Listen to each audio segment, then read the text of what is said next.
C'était son chef de moteur, qui lui a informé qu'elle était en pleine visite, chez un musicien congolais populaire de notre pays, qui était son partenaire. Chantal me dit, aussitôt qu'elle finit avec votre musicien, elle va venir vous sortir de cette situation. Demeter est une sirène du monde souterrain, elle est une grande dame, elle est mariée à l'un de nos musiciens. Dans la mythologie grecque, Demeter est la déesse de l'agriculture et des moissons, elle est la fille du titan Chronos et de son épouse Rhea, elle est la sœur du dieu de l'espace Zeus, et de Poséidon le dieu des eaux. La sirène Chantal me dit, une fois que mon chef Demeter quitte la maison de votre musicienne elle viendra vous aider. Puis Chantal m'a dit de commencer à réciter la prière de Notre Père qui est au ciel. Immédiatement j'ai commencé à réciter le Notre Père qui est au ciel, je l'ai fait 7 fois dans les toilettes afin de voir le résultat. Elle m'a également ordonné de réciter le psaume spécifique. Dans l'occultisme les prières bibliques et le passage biblique sont tordus et abusés. Alors que j'étais dans cette église, Demeter la sirène du monde souterrain est arrivée. Par conséquent il y eut un vent fort qui se mit à souffler dans l'église, le pasteur m'a regardé,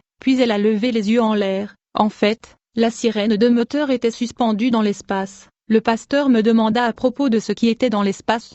Je lui ai dit que j'ai appelé une intervention, puis le pasteur me dit, comment pouvez-vous appeler des sirènes dans l'église? Elles n'ont pas le droit de venir ici. L'avez-vous appelé pour me combattre? Alors le pasteur me dit, comme tu n'es pas prêt nous ne pouvons pas faire la prière de délivrance. Ce dernier me libéra. Pendant tout ce temps j'ai continué à saigner dans la bouche et le sexe. Alors que je souffrais de la punition et sanction de la sirène, j'ai commencé à décrire des lettres pour que le monde de Satan enlève ce sanction. J'ai envoyé un ami qui rencontre le diable fréquemment pour plaider pour moi, mais j'ai continué avec cette souffrance. Ce fut quand j'ai commencé à témoigner, dans cette chaîne YouTube, qu'une servante de Dieu qui suivait mon témoignage depuis l'Angola m'appela au téléphone. Elle me parla au téléphone sur Jésus-Christ, puis elle a commencé à prier pour moi au téléphone. Chaque mois, elle me parlait de Jésus et priait pour moi. En fait, elle m'envoyait de l'argent dont elle avait prié dessus, et alors qu'elle priait régulièrement pour moi au téléphone, à la suite de cela le saignement s'arrêta. Je fus délivré du châtiment de la sirène, puis mon organe génital qui ne fonctionnait plus a commencé à marcher. Ensuite elle me dit, l'une des enfants que vous avez eu avec la sirène des eaux va vous rendre visite, pour vous retourner en contact avec ce monde-là, mais vous ne devez pas accepter cela. Je me souviens peu de temps après ma séparation avec Chantal, un jour je me détendais autour d'un pont suspendu sur une rivière, quand soudainement cette sirène m'a attaqué, elle a essayé de m'étrangler. Dieu merci dans ma poche j'avais du sel, quand je jetais du sel sur elle, elle poussa un cri infernal, et a disparu. Quand elle a poussé ce cri, c'était comme si les tympans de mes oreilles avaient éclaté. Ce fut un dimanche dès que l'une des enfants que j'avais engendrée avec la sirène Chantal me rendit visite, justement comme la servante de l'Éternel l'avait prédit depuis l'Angola, bien qu'elle avait dit que ce sera ma fille, mais ce fut mon garçon. Malgré tout, sa prophétie était tout de même accomplie. Dès qu'elle est venue nous sommes entrés dans une terrasse, on se mit à dialoguer et se détendre, puis il me dit, beaucoup des gens que vous voyez à la rue sont des esprits et des morts, mais ils ne sont pas venus pour vous. La plupart de ces gens sont venus rendre visite au prêtre catholique que je veux rencontrer plus tard. Après avoir tenté de me convaincre de retourner à sa mère de l'océan Indien, il alla voir le prêtre et passa beaucoup du temps avec lui. Mais ce jeune garçon, qui était un des êtres aquatiques appelés nymphes n'était pas un homme de ce monde, il est venu tout droit du royaume situé sur l'océan Indien. Chaque fois qu'il y avait une réunion dans le monde des ténèbres, le diable envoyait son messager qui est l'ombre de l'ange Gabriel, au nom d'Hermès Trismégistre, qui était aussi adoré dans l'Égypte ancienne comme Thoth, le seigneur de l'apprentissage et de la sagesse.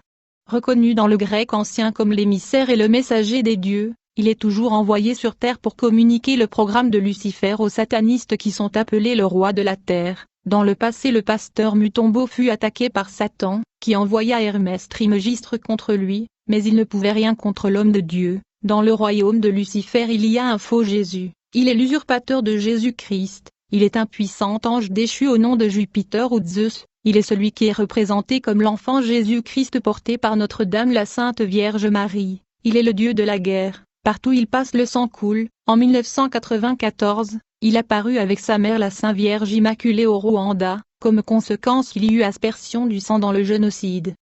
Laissez-moi mentionner la musique parce que c'est un canal utilisé par Satan pour ensorceler notre pays. La plupart de nos musiciens dans ce pays sont dans l'occultisme. Quand ils chantent leurs chansons, ils ensorcellent les gens. En fait, quand ils chantent leurs chansons, ils récitent des incantations, invocations et la formulation magique. En conséquence, les gens qui écoutent leur musique sont ensorcelés, manipulés et maudits. Le diable utilise leur musique comme une porte et un outil par lequel il affecte la moralité des gens dans ce pays. Cette musique favorise l'immoralité sexuelle et la débauche. Ces musiciens sont des évangélistes de Satan. Le musicien Franco a chanté pour une dame au nom de la princesse Kikou, dont tout le monde pensait être sa copine, mais à vrai dire cette dame au nom de princesse Kikou était une sirène de l'immoralité sexuelle et de la dépravation. Les gens pensaient qu'il chantait pour un être humain mais en réalité il chantait pour une sirène de débauche. Le musicien au nom de Verasson a chanté une chanson au nom de l'opération Dragon. Dans cette chanson il demande aux dames de danser avec leur ventre d'or en honneur du dieu soleil.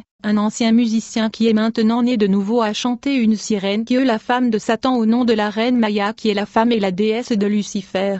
Nous avons pensé qu'il chantait pour une femme qui était sa petite amie, mais nous savons maintenant qu'il chantait pour une sirène très puissante du monde de Pandemonium, qui est mariée à Lucifer, et qui s'appelle Amaya. Ces chanteurs profanes sont des satanistes et des évangélistes du diable. Le chanteur Kofi a chanté une chanson appelée Abracadabra qui est une formule satanique, et une dimension dans le royaume de Lucifer. L'un de nos musiciens a répété la lettre V 3 fois. Il répétait VVV. Les gens ne savaient pas que V est égal à 6, et que VVV voulait dire 666. C'est de cette façon que la jeunesse de ce pays est manipulée et ensorcelée. L'autre musicien inventait le nom caché de Lucifer quand il le cita dans sa chanson. Les femmes doivent éviter d'exposer leur ombilic. En revanche, il y a un musicien congolais qui par ses chansons encourageait les femmes à exposer leur ombilic, qui est pourtant une porte d'entrée dans l'âme, qui permet aux démons et sirènes d'entraîner les femmes dans l'immoralité sexuelle. Il faut noter que le rond-point et bifurcation des avenues sont de lieux de rassemblement de sorciers et des aéroports sataniques, où les avions de sorciers atterrissent. Le rond-point Victoire de Kinshasa est un aéroport où le diable atterrit son avion. Un autre musicien a chanté sur le grimoire. Or dans la grimoire il y a 3 démons qui sont Satan, Astaroth et Beelzébul qui étaient à la base de la rébellion et l'insurrection dans le ciel. D'autre part le musicien congolais Verasson a bien dit, le monde nous appartient, il n'appartient pas aux chrétiens, ce monde appartient à Satan.